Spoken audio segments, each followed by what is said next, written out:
Growing up in a Jamaican household, when a child is sick, the parents become the doctor.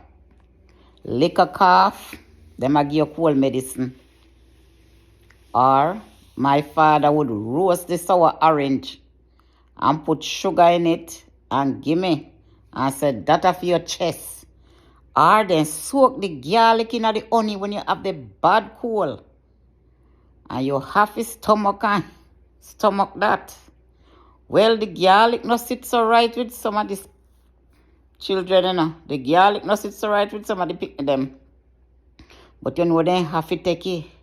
One of the worst thing is when your parents say, you might go give you a wash out. The herb, your belly cut you, you go tile it all 3, 4, 5 times.